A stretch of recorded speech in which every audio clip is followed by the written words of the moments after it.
Hello students, welcome to my YouTube channel biology city. जो लोग मेरे चैनल पे पहली बार आए हैं प्लीज सब्सक्राइब माय चैनल, और अगर आपको मेरा वीडियो पसंद आता है तो प्लीज लाइक माय वीडियो। हम लोग स्टडी कर रहे हैं क्लास 11th का चैप्टर बायोमोलिक्यूल्स। इस चैप्टर का हमारा एक लेक्चर कंप्लीट हो चुका है जिसमें हम लोगों ने स्टडी किया था कि बायोमोलिक्यूल्स क्या होते हैं, कैसे हम लोग किसी भी टिश्यू के केमिकल कंपोजिशन को एनालाइज करते हैं, अमीनो एसिड क्या है। जिन्होंने अभी तक उस लेक्चर को नहीं देखा है आप चैनल की प्लेलिस्ट में जाकर देख सकते हैं। प्लेलिस्ट का नाम है क्लास 11th। इस प्लेलिस्ट में आपको सिर्फ क्लास 11th के चैप्टर्स के ही वीडियोस मिलेंगे, एज वेल एज इस वीडियो के डिस्क्रिप्शन बॉक्स में भी उस लेक्चर का लिंक दिया गया है। आज के इस लेक्चर में हम लोग स्टडी करेंगे कि लिपिड्स क्या होते हैं, न्यूक्लियोटाइड्स क्या हैं, प्राइमरी एंड सेकेंडरी मेटाबोलाइट्स क्या होते हैं। टॉपिक को स्टार्ट करने से पहले एक बार हम लोग रिकॉल कर लेते हैं कि बायोमोलिक्यूल्स क्या हैं और इस चैप्टर में हम लोग कौन कौन से बायोमोलिक्यूल्स को स्टडी करेंगे। सी चैप्टर जब उन्होंने स्टार्ट किया तो वहाँ पे सबसे पहले उन्होंने देखा था कि जो एलिमेंट्स आपके अर्थ क्रस्ट में पाए जाते हैं वही एलिमेंट्स आपका टिश्यू में पाए जा रहे हैं, बट डिफरेंस क्या था उनके रेशियो में। जो कार्बन आपका अर्थ क्रस्ट में प्रेजेंट होगा वही कार्बन ही तो आपका लिविंग टिश्यू में के टिश्यू लिविंग ऑर्गेनिज्म के टिश्यू में प्रेजेंट होगा। क्या वो वाला कार्बन जो टिश्यू में प्रेजेंट है और जो अर्थ क्रस्ट में प्रेजेंट है वो डिफरेंट होगा? नहीं, सेम हाइड्रोजन सेम ऑक्सीजन सारा कुछ सेम होगा, बट डिफरेंस कहाँ पे आता है आपका रेशियो में। कार्बन हाइड्रोजन ऑक्सीजन का नाइट्रोजन का रेशियो टिश्यू में ज्यादा होता है as compare to the earth crust. उसके बाद हम लोगों ने टिश्यू लिया था, टिश्यू को हम लोगों ने ट्राइक्लोरो एसिटिक एसिड के साथ ग्राइंड करा था। ग्राइंड करने के बाद उसको फिल्टर कर लिया था। देख लेते हैं क्या था।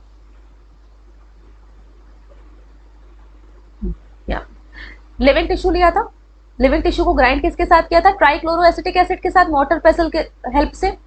फिर अब जो हमें स्लरी सी मिली थी उस स्लरी को हमने फिल्टर किया था। तो फिल्टर करने के बाद हमें दो फ्रैक्शन मिले थे। एक तो फिल्ट्रेट मिला था, टिश्यू का वो पार्ट जो एसिड में सोलिबलाइज हो गया वो फिल्टर होकर नीचे आ जाएगा, उसको फिल्ट्रेट बोल रहे हैं, और साथ ही साथ उसको दूसरा नाम क्या है? एसिड सोल्युबल पुल।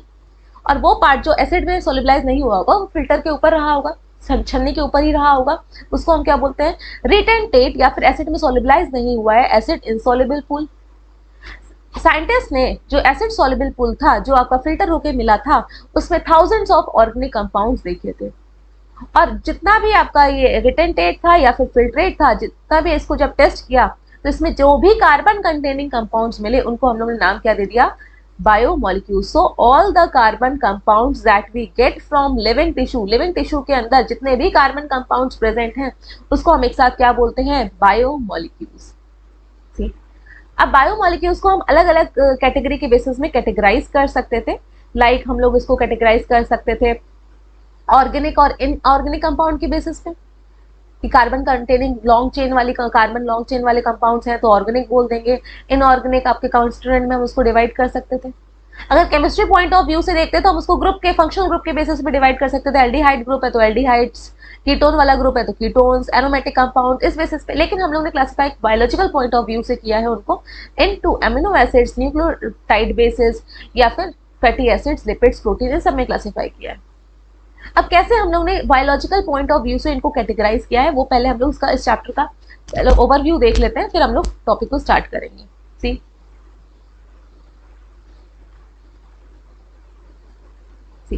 Living tissue.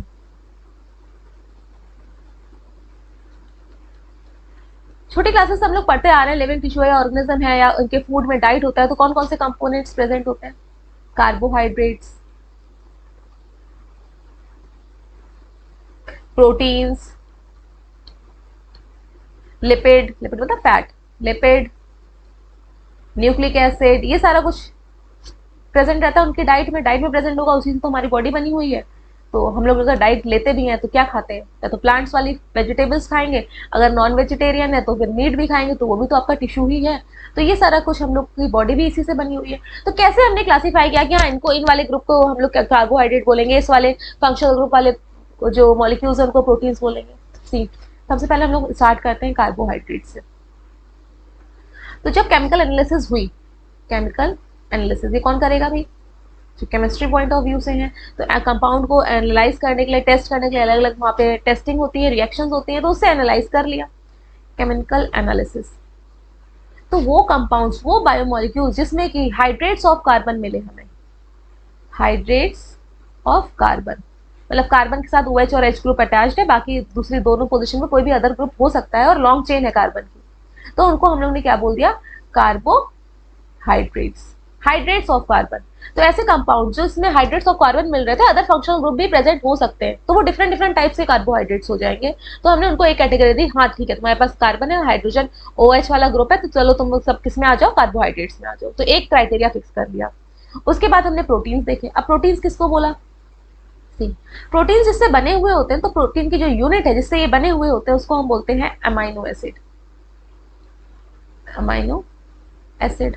अब अमाइनो एसिड का नाम कैसे पड़ा, क्योंकि हम ऑर्गेनिक कंपोनेंट्स, हमने बोला ना ऑर्गेनिक मॉलिक्यूल्स हमारे बने हुए सारे कार्बन कंटेनिंग कंपाउंड है, वही हमें बायोमॉलिक्यूल्स बोलते हैं, और इस चैप्टर में उन्हीं बायोमॉलिक्यूल्स को हमें पढ़ना है। तो कार्बन तो होगा ही होगा, इस कार्बन के साथ साथ अमीन ग्रुप भी है और कार्बोक्सिलिक ग्रुप भी है, NH2 और COOH वाला ग्रुप भी है। तो अब इसका नाम क्या दें, एक दो वैलेंसी और बच गई, इसकी दो बॉन्ड्स और बच गया, तो एक जगह हाइड्रोजन हो गया।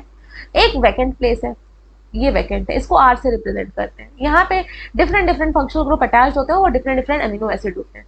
तो यहाँ पे क्या है, अमीनो ग्रुप भी है और कार्बोक्सिलिक ग्रुप भी है, तो एसिडिक ग्रुप भी है, बेसिक ग्रुप भी है, इसलिए इसका नाम क्या रख दिया, अमीनो एसिड। तो जब टेस्ट करा, टेस्ट करते टाइम टिश्यू में जहां जहां पे टिश्यू के वो कंपाउंड्स या वो मॉलिक्यूल्स जहां पे हमें अमीन ग्रुप भी और एसिडिक ग्रुप भी मिल रहा था, उनको छोटी छोटी यूनिट्स को हमने अमीनो एसिड बोल दिया। और इससे जो स्ट्रक्चर बन रहा था बड़ा सा, ये भाई एक ही अमीनो एसिड तो होगा नहीं, ये आपस में क्या करेंगे, बहुत सारे अमीनो एसिड ज्वाइन होते चले जाएंगे, amino acid amino acid amino acid, और ये पर्टिकुलर एक 3D स्ट्रक्चर ले लेंगे, तभी ये फंक्शनल करेंगे। तो उसको हमने नाम दे दिया कि हाँ वो ऐसे सारे मॉलिक्यूल्स को हम क्या बोलेंगे, प्रोटीन। तो ये बड़े वाले मॉलिक्यूल हो गए ना, मॉलिक्यूलर वेट ज्यादा हो गया, छोटे छोटे मॉलिक्यूल जुड़ के बने, तो ये सब किसमें आते हैं, आपके बायो मैक्रो मॉलिक्यूल, और ये इनकी यूनिट्स हैं। कार्बोहाइड्रेट आपका हाइड्रेट्स ऑफ कार्बन, ग्लूकोज है, ग्लूकोज बहुत सारे जुड़ते चले जाएंगे, स्टार्च बनाते हैं, तो ये सब आपका बायो मैक्रो मॉलिक्यूल में। ऐसे ही प्रोटीन्स है, प्रोटीन्स की छोटी यूनिट है अमीनो एसिड, जब बहुत सारे अमीनो एसिड जुड़ाएंगे तभी प्रोटीन बनेगा। अमीनो एसिड का क्या करेंगे हम, तो यहाँ पे अमीनो एसिड का काम तो है प्रोटीन बनाएंगे ही, तो यहाँ पे ये भी बायो मैक्रो मॉलिक्यूल का आएगा क्योंकि मॉलिक्यूल बड़ा हो गया है। सेम आपका लिपिड, लिपिड को कैसे कैटेगराइज किया हमने, जिसमें फैटी एसिड और ग्लिसरॉल पाया गया, उनको हमने बोल दिया कि हाँ चलो फैटी एसिड पाया जा रहा है और ग्लिसरॉल वाला ग्रुप पाया जा रहा है, वो सब लिपिड है। नाम एक देना पड़ेगा ऐसे कंपाउंड जिसमें फैटी एसिड भी प्रेजेंट है और ग्लिसरॉल भी है, उनको हम क्या बोल दिया, लिपिड। देखिएगा फैटी और एसिड, फैटी, फैटी वर्ड किससे आया होगा आपका, भाई कार्बन की बड़ी सी चेन कर दो, ऑर्गेनिक केमिस्ट्री पढ़ रहे हैं यहाँ पे, कार्बन की लॉन्ग चेन जुड़ते चले गए, फैटी हो गया, इसके लिए फैट का यही मतलब है। और एसिडिक ग्रुप कौन सा होता है, COOH। बाकी की पोजीशन पे अदर फंक्शनल ग्रुप भी हो सकते हैं, या फिर हाइड्रोजन, हाइड्रोजन सब पे अटैच कर दिया, बीच में कोई और अदर भी फंक्शनल ग्रुप हो सकता है। तो डिफरेंट टाइप का आपका फैटी एसिड हो जाएगा। हाइड्रोजन, हाइड्रोजन पूरा कंप्लीट हो गया। ये आपका क्या हो गया, फैटी क्यों हो गया, भाई कार्बन की लॉन्ग चेन। और एसिड क्यों हो गया, क्योंकि कार्बोक्सिलिक एसिड, इसलिए नाम क्या दे दिया, फैटी एसिड। फिर फैटी एसिड डायरेक्टली, सिर्फ फैटी एसिड को भी हम लोग सिंपल लिपिड बोलते हैं, इसके साथ आपका ग्लिसरॉल वाला ग्रुप भी अटैच हो सकता है, यहाँ पे लिख देते हैं ग्लिसरॉल। तो ऐसे कंपाउंड जिसमें फैटी एसिड पाया गया या फैटी एसिड का ग्लिसरॉल पाया गया, अदर फंक्शनल ग्रुप अटैच होंगे, वो डिफरेंट डिफरेंट टाइप के लिपिड हो जाते हैं, तो उनको हम लोग क्या बोल रहे हैं, लिपिड्स। तो fatty acid plus glycerol are known as lipids. अब आ जाओ न्यूक्लिक एसिड। न्यूक्लिक एसिड थोड़ा सा आज का टॉपिक भी है, न्यूक्लियोटाइड्स, उसको डिटेल में स्टडी करेंगे। बस यहाँ पे न्यूक्लिक एसिड का इतना जान लीजिए कि न्यूक्लिक एसिड में RNA और DNA आते हैं। RNA और DNA जिस छोटी छोटी यूनिट के मिल के बने हुए होते हैं उसको हम बोलते हैं न्यूक्लियोटाइड्स।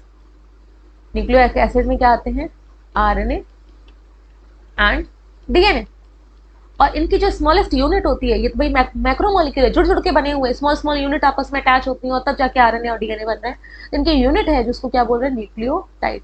अब ये nucleotide itself it consist of 3 parts.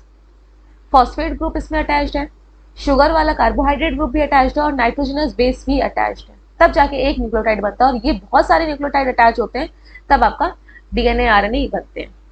तो पहले तो हम लोग इन सारे मॉलिक्यूल्स की स्मॉलेस्ट यूनिट को पढ़ेंगे कि न्यूक्लियोटाइड क्या है, अमीनो एसिड ऑलरेडी पढ़ चुके हैं, फैटी एसिड क्या होता है, लिपिड क्या होते हैं, फिर जाके हम पूरा डिटेल में इनको कार्बोहाइड्रेट, प्रोटीन और न्यूक्लिक एसिड को स्टडी करेंगे। आज हम लोग लिपिड को तो कवर कर ही लेंगे। स्टार्ट करते हैं अपने टॉपिक से।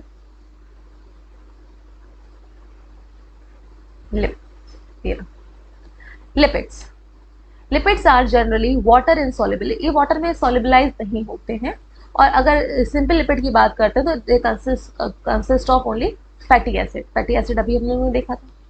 अब फैटी एसिड का यहाँ पे देखो, अब fatty acid has a carboxyl group मतलब COOH group attach to an R group. R group क्या होगा, बड़ा सा चेन कार्बन की।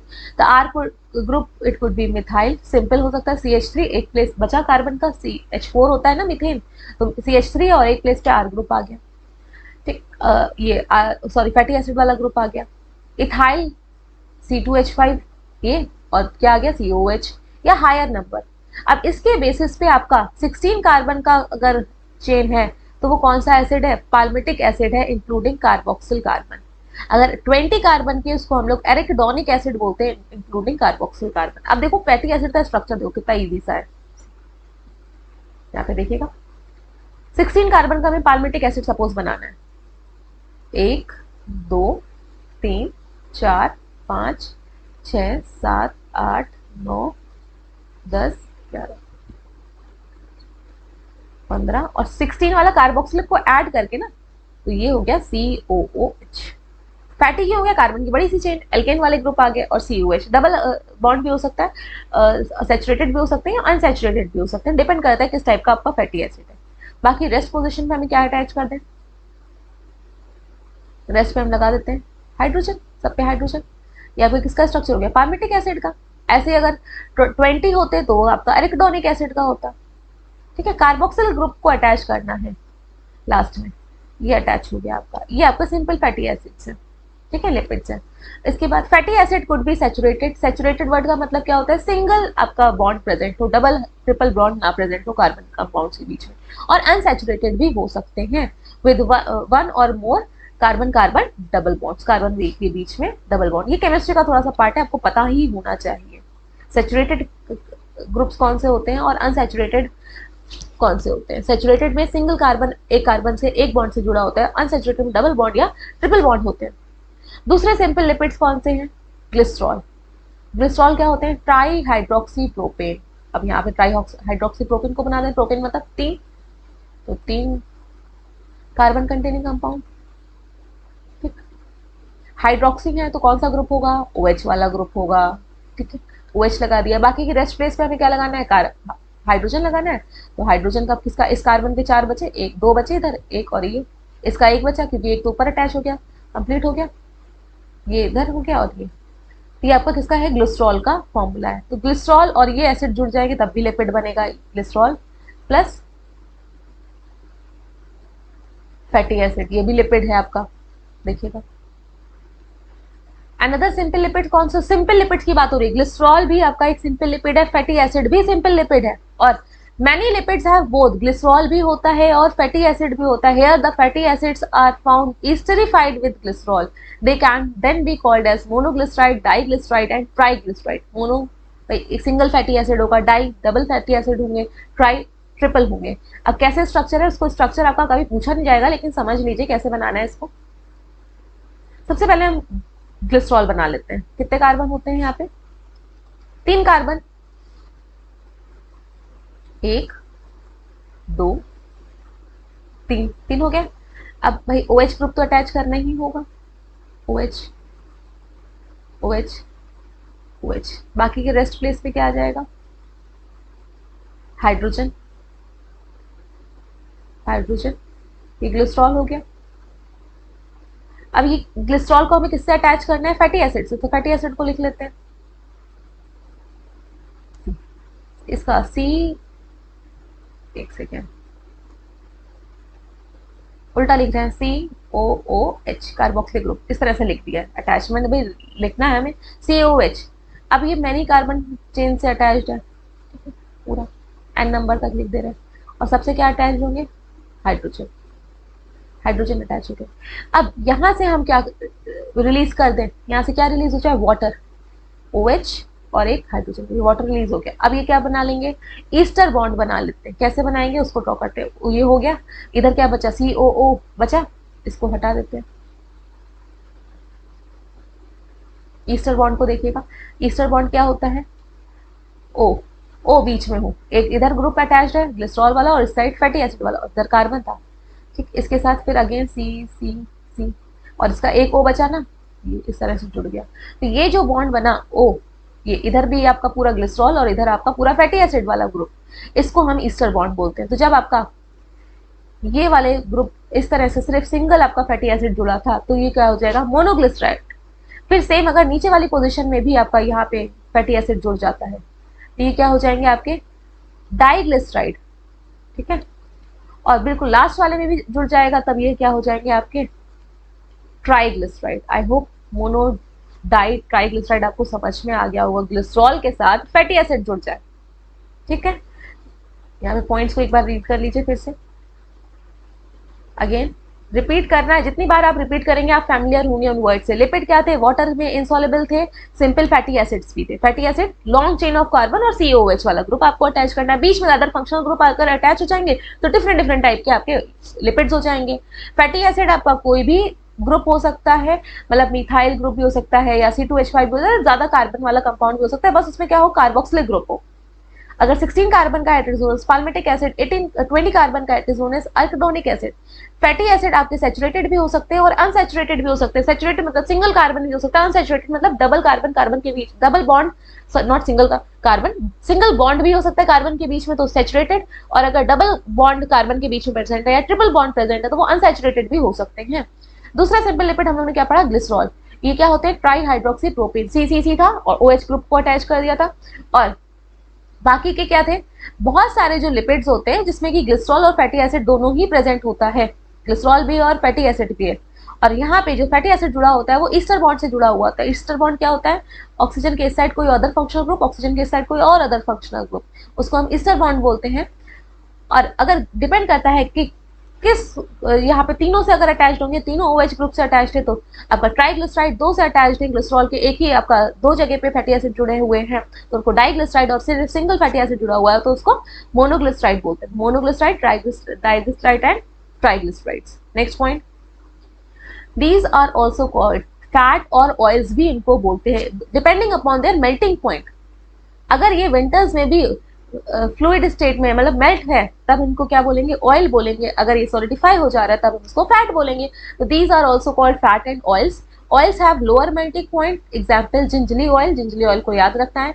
और hence remains as oil in winters, winters में भी ऑयल की तरह ही होते हैं, सॉलिडिफाई नहीं होते। जैसे नारियल का तेल देखा होगा, गर्मी में देखो तो वो लिक्विड फॉर्म में आ जाता है और विंटर्स के टाइम में क्या होता है, वो सॉलिडिफाई हो जाता है, तो वो आपका फैट होगा। ऑयल आपका हमेशा क्या होगा, विंटर्स में भी ऑयल के फॉर्म में ही रहेगा, लिक्विड के फॉर्म में ही रहेगा। कुछ लिपिड ऐसे होते हैं जिससे कि फॉस्फेट ग्रुप भी अटैच्ड होता है, उनको हम लोग क्या बोलते हैं, phospholipid. Some lipids are have phosphorus and phosphorylated organic compounds, मतलब लिपिड तो है, बेसिक स्ट्रक्चर तो है, फैटी एसिड भी, ग्लिसरॉल भी, उसके साथ फॉस्फेट वाले ग्रुप भी अटैच्ड है, फॉस्फेट कंटेनिंग कंपाउंड्स भी अटैच्ड है, उनको हम क्या बोल रहे हैं, फॉस्फोलिपिड। भाई फॉस्फेट अटैच हो गया, फॉस्फेट ग्रुप्स अटैच हो गए, फॉस्फोलिपिड हो गया। तो हम लोगों ने सेल चैप्टर में ऑलरेडी स्टडी करा था किसका स्ट्रक्चर, मेम्ब्रेन का बायोलिपिड लेयर वाला स्ट्रक्चर। तो मेम्ब्रेन जो बनी हुई होती है, सेल की जो मेम्ब्रेन है या फिर ऑर्गेनेल की जो मेम्ब्रेन है, माइटोकॉन्ड्रिया की जो मेम्ब्रेन है, पूरी पूरी सेल की जो मेम्ब्रेन है, उसमें फॉस्फोलिपिड ज्यादा प्रेजेंट होते हैं। लिपिड से ही बनी हुई होती है तो फॉस्फोलिपिड प्रेजेंट होते हैं। They are found in cell membrane में पाए जाते हैं। लेसिथिन इसका एक एग्जाम्पल है। लेसिथिन एग्जाम्पल आपको सारे याद करने जो एनसीईआरटी में दिए गए होते हैं। कुछ टिश्यू में और ज्यादा लिपिड कॉम्प्लेक्स होते हैं, तो some tissue specially the neural tissue have lipids with more complex structure. Neural tissue में और ज्यादा कॉम्प्लेक्स लिपिड वाले टिश्यू प्रेजेंट होते हैं। तो this is all about lipid. यहाँ पे कुछ स्ट्रक्चर्स दिए गए हैं, उसको देख लीजिए। सी पाल्मिटिक एसिड में कितना था, 16 कार्बन थे, देखिए काउंट करिएगा, एक कार्बन ये, और यहाँ पे 14 लिखा हुआ, तो 14 कार्बन प्लस 1 15 हो गया, 15 और ये 16, तो पूरे कार्बन की चेन और लास्ट में COH, पाल्मिटिक एसिड हो गया। ग्लिसरॉल क्या था, 3 कार्बन इस तरह से, ठीक है, सब पे आपका OH ग्रुप अटैच है, बाकी के रेस्ट प्लेस पे हाइड्रोजन है।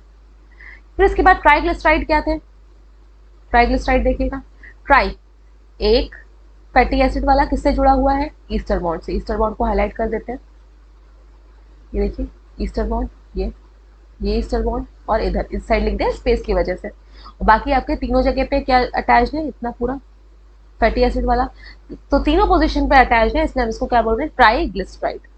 फॉस्फेट ग्रुप यहाँ पे देखिएगा, ये आपका ग्लिसरॉल वाला पार्ट अलग अलग हाईलाइट कर रहे हैं, इतना ग्लिसरॉल था, ग्लिसरॉल से एसिड पार्ट तो अटैच हो गई, और ईस्टर बॉन्ड को हम हाईलाइट कर दिए, ये ईस्टर बॉन्ड, ये ईस्टर बॉन्ड और ये ईस्टर बॉन्ड। इससे फैटी एसिड वाला पार्ट कितना हो गया, इतना आपका फैटी एसिड वाला पार्ट हो गया, अलग अलग मैंने बिल्कुल हाईलाइट किया। और नीचे वाले से आपका देखिएगा फॉस्फेट वाले कंपाउंड अटैच है, इसका लेसिथिन का स्ट्रक्चर, तो ये आपका क्या हो जाएगा, लिपिड तो है ही और फॉस्फेट ग्रुप वाले कंपाउंड भी अटैच है, इसलिए ये फॉस्फोलिपिड हो गया। एग्जाम्पल इज लेसिथिन, ये लेसिथिन का स्ट्रक्चर है। फैट्स और ऑयल का यहाँ पे दिया गया है, कोलेस्ट्रॉल का। नेक्स्ट टॉपिक है हमारा न्यूक्लियोटाइड्स। न्यूक्लियोटाइड्स किसकी यूनिट होती हैं? These are the unit of nucleic acid. Nucleic acid क्या है आपके? डीएनए और आरएनए। सिंगल भी प्रेजेंट होते हैं, डिपेंड करता है कि किस टाइप का फंक्शन है। अगर हम बात करते हैं, आप स्टार्टिंग से सुनते आ रहे हो, एनर्जी मॉलिक्यूल कौन सा होता है? एटीपी। तो एडेनोसिन ट्राइफॉस्फेट जो है वो एनर्जी मॉलिक्यूल है, जो कि बनता कहाँ पे? माइटोकॉन्ड्रिया में। तो वो भी आपका न्यूक्लियोटाइड है। न्यूक्लियोटाइड्स को पहले हम इन जनरल स्टडी कर लेते हैं। Nucleotide consists of three components.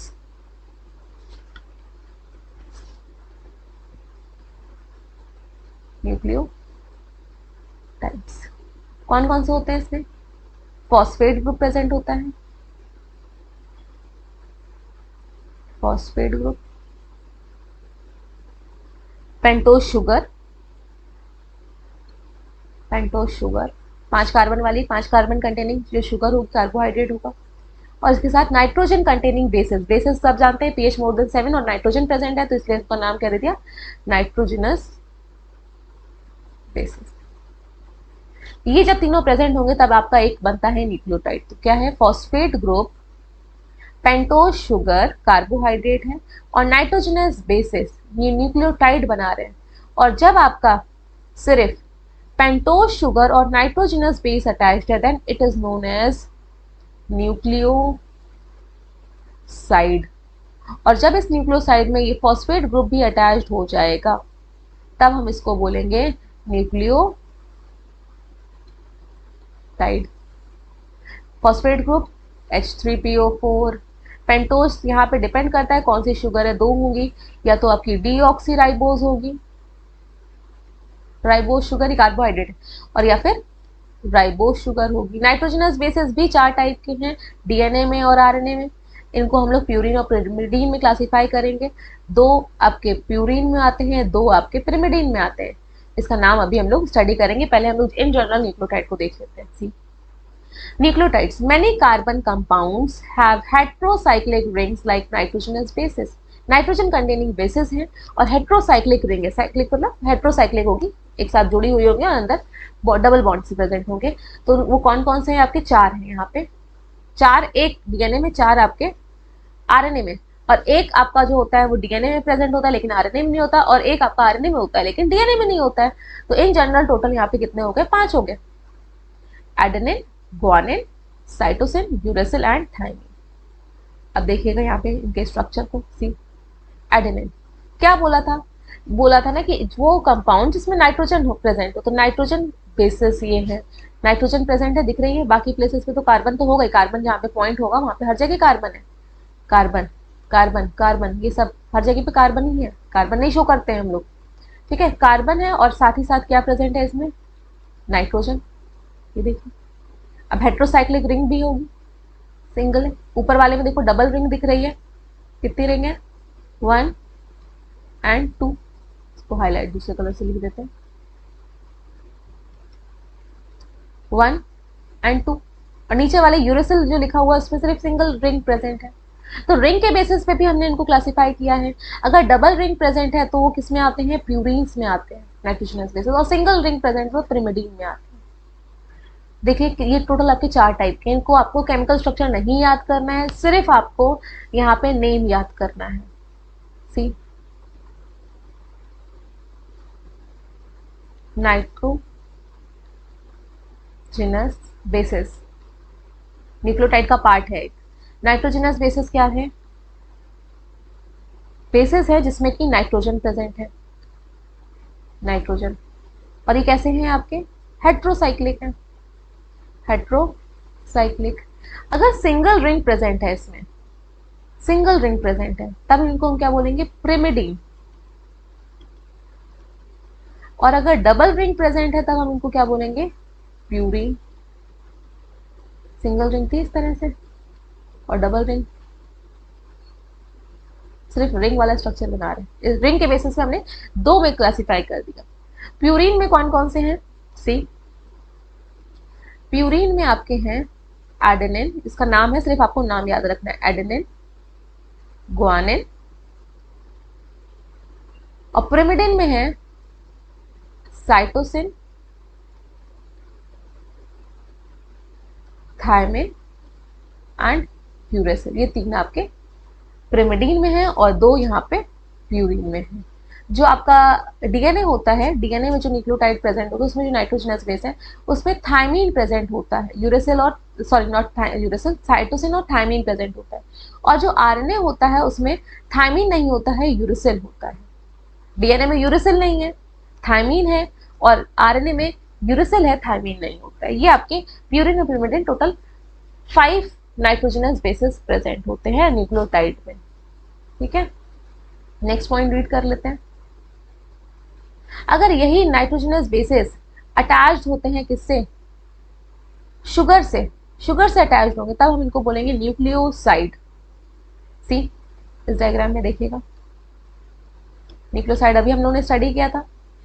जब आपका नाइट्रोजनस बेसिस किससे अटैच्ड हो जाए, शुगर से, तो ये आपका शुगर है, ये पूरी आपकी शुगर है, शुगर, ये पूरी शुगर है। इस शुगर से कौन अटैच हो गया है, बेस, बेस का नाम क्या है, एडेनिन, एडेनिन।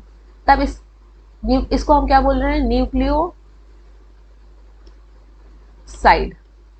ठीक, तो अभी तक तो ये एडेनिन था सिर्फ, क्योंकि नाइट्रोजनस बेस था। जब ये अटैच्ड हो गया पेंटोज शुगर से, 5 कार्बन वाली शुगर से या शुगर से अटैच्ड हो गया, तब इसको एडेनिन ना बोल के क्या बोलेंगे, एडेनोसिन, एडेनोसिन, क्योंकि यहाँ पे क्या है, शुगर है, शुगर अटैच हो गया है नाइट्रोजनस बेस से।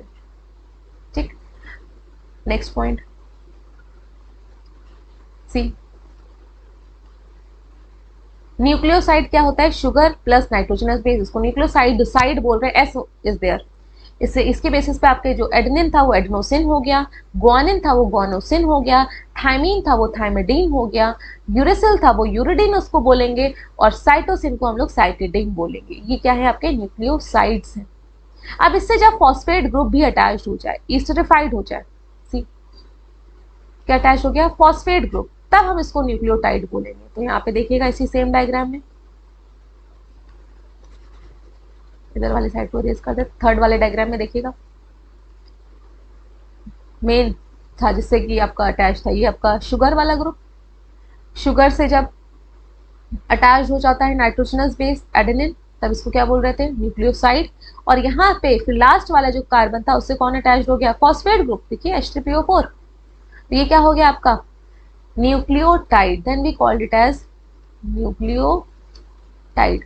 अब इसका नाम क्या हो गया, एडेनिलिक एसिड, क्योंकि फिर फॉस्फोरिक एसिड वाला ग्रुप अटैच हो गया, इसलिए हम इसको एडेनिलिक एसिड बोलेंगे। अब आई होप ये आपको समझ में आ गया होगा। अगेन जब सिर्फ नाइट्रोजनस बेस था तो एडेनिन, जब शुगर के साथ हुआ तो एडेनोसिन, और जब फॉस्फेट ग्रुप अटैच हो गया then we called it as adenylic acid. Same इसी तरह से हम लोग और भी जो नाइट्रोजनस बेस अटैच हुए तो उनके नाम भी चेंज कर दिए। क्या क्या हो गया उनको स्टडी कर लेते हैं। एडेनिन के साथ नाइट्रोजनस बेस और उसके साथ फॉस्फोरिक एसिड, तब ये क्या बन जाएगा, एडेनिलिक एसिड।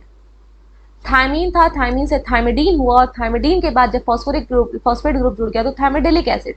सेम गोनेलिक एसिड, फिर यूरिडिलिक एसिड, ठीक, साइटिडिलिक एसिड। जब आपका तीनों अटैच्ड होंगे, शुगर भी अटैच्ड है, फॉस्फेट ग्रुप भी अटैच्ड है और नाइट्रोजनस बेसिस भी अटैच्ड है, तब ये नाम में ये इनके चेंज हो जाएंगे। ये नाम सबके एक जैसे तो नहीं देख सकते हैं। I hope nucleotide and nucleoside आपको समझ में आ गया होगा। ठीक है, न्यूक्लिक एसिड पे आते हैं। Nucleic acid like DNA and RNA जो होते हैं वो किसके बने हुए हैं, आपके न्यूक्लियोटाइड के ही बने हुए हैं। डीएनए एंड आरएनए जो कि काम किसका करते हैं, जेनेटिक मटेरियल का काम करते हैं। जेनेटिक मटेरियल जो आपका इन्फॉर्मेशन एक जनरेशन से दूसरी जनरेशन को ट्रांसफर करता है और जिसके पास सारी इन्फॉर्मेशन होती है, ऑर्गेनिज्म उसी के अकॉर्डिंग उसकी जो सेल होती है वर्क करती है। तो मेन जिस इन्फॉर्मेशन वाला पार्ट वो न्यूक्लियोटाइड का ही बना हुआ होता है। This is all about nucleotide.